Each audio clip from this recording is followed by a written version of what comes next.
if they stay healthy, I think that it's different.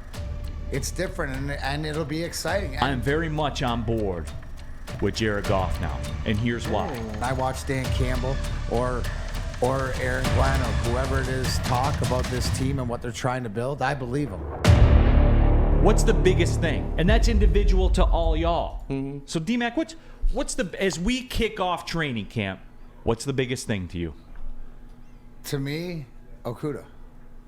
To like what I'm on, it's defense, and so, you know, the defense. It looks like, obviously, I agree that the line guys with the Hutchinson and Levi and all the Akeem McNeil and the development, I think, is there. It's what do we have in the rest of the field, right? So linebackers, we're supposed to have more speed. As Barnes developed, where's Malcolm Rodriguez going to fit in? Yeah. What we have, but to me.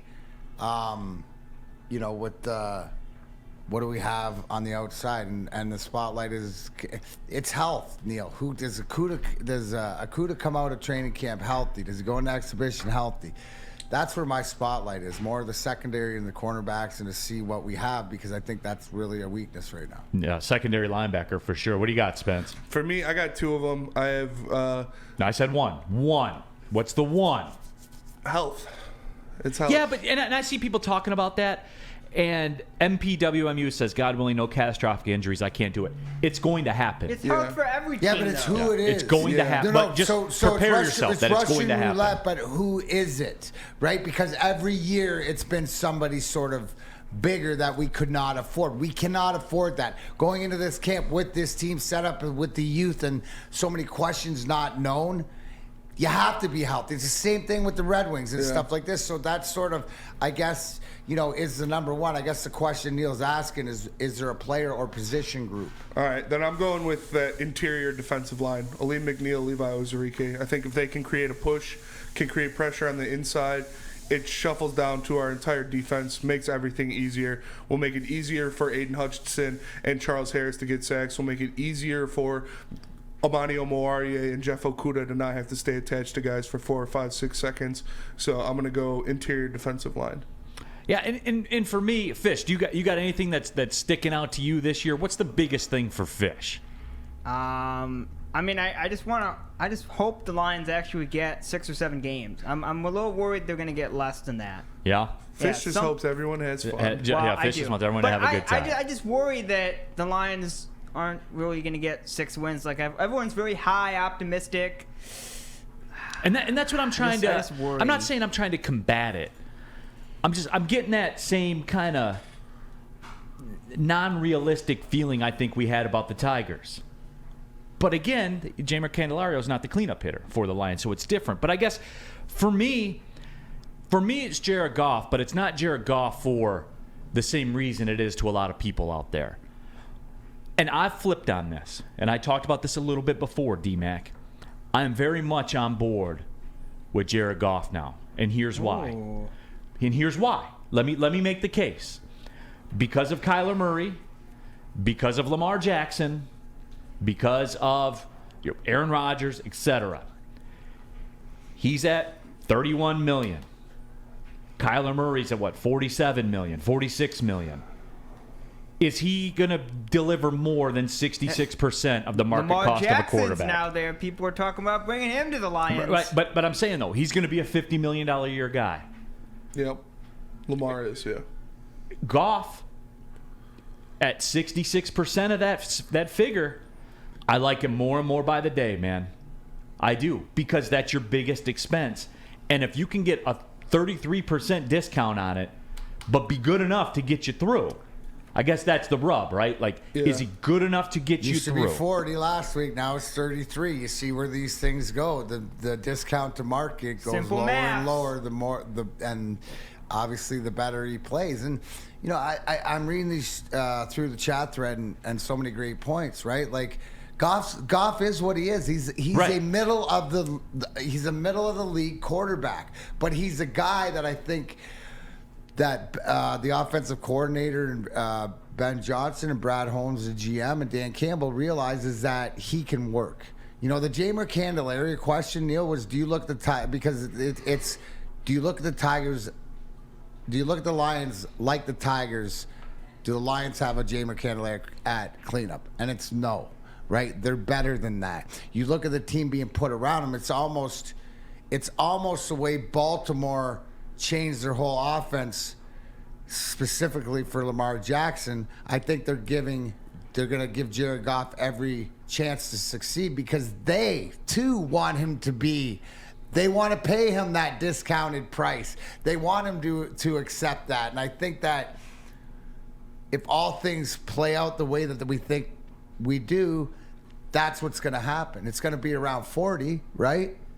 But you're going to be happy because with where everybody else is going to get paid when all the dust clears, you're going to have enough to pay another, really good player that you wouldn't be able to before.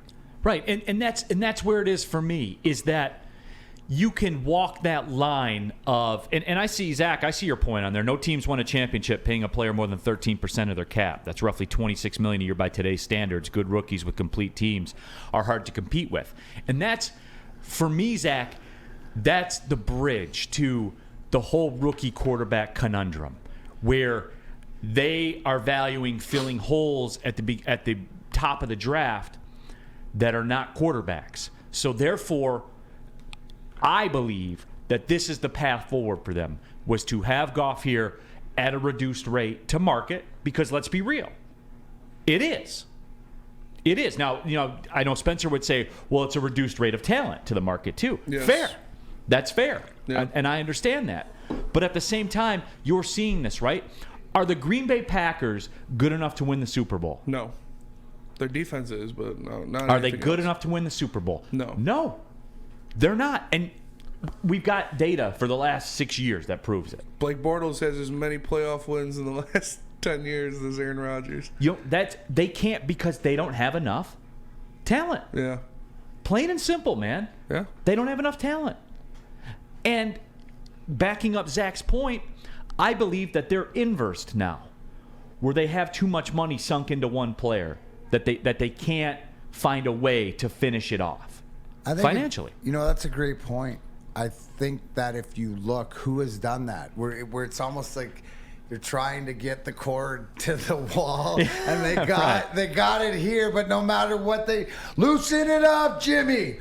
We can't get the cord to the wall. Like, they can't finish it off. And I think that it's sort of like building, and then getting to the end. So that's why, Neal, I think we always lean on you as a draft capital or whatever, is as these decisions are being made, you see what Brad Holmes is trying to do. It's not hidden under the blanket. It's not for anybody to see. You see the path he's trying to show for the Lions here, so he doesn't come into it. I just believe, you mentioned a great point, right? If we look right now, first day of training camp, is the talent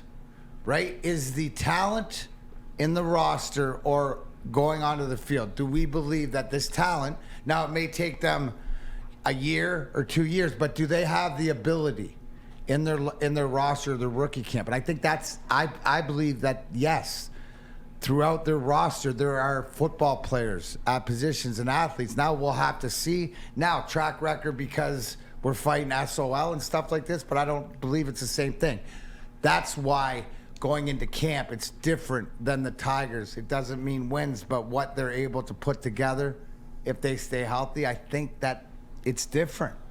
It's different, and it'll be exciting. And yeah, we're supposed to be excited before they even play a game. At the end of the day, it may end up that they get on the field just like they do in the past, and you start off 0-3, 1-4. That's a high possibility.